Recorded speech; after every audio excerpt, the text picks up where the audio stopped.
how did you first hear about this film? How did it first come to you, and what about it appealed to you? I heard about it, I think, 2 years before the movie actually went into production. I think I was the first cast member cast. But I met with Brad, and he said he saw me in a movie called Seabiscuit, and I loved the script the second I read it. Originally the script was set in New York, and I was born in Brooklyn and raised in Staten Island, so I knew all about the characters and the situations, and I felt that this was something that I could relate to so much myself. Were you familiar with the other actors that were on the movie? Had you seen their work before you met them? Tom Gyrie was, I knew of Tom Gyrie and Brendan so well, and meeting Melissa and Emily, I don't think I could have cast a more perfect family. Right. Really, everybody.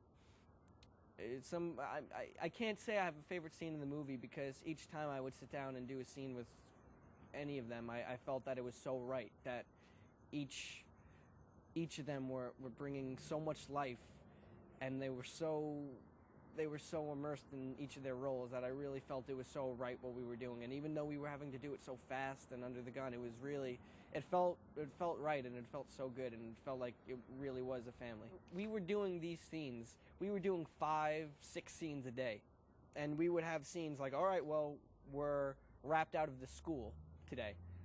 Oh wow, every scene we had to do in the school is done. All right, we wrap out of the house today. All of these things were going by so fast, but I think it forced us to all be in the moment somewhat. You know what I mean? Kind of live on the edge a little bit. Just, live and breathe these characters. Just bring as much truth and believability to it as possible. And I think that's what everybody did, and that's the result. These little 22 days we worked all together in Boston now is living forever on film. It's so different. When you have a big movie, you have days and days and days to shoot it. You have more than 100 days to shoot certain things, and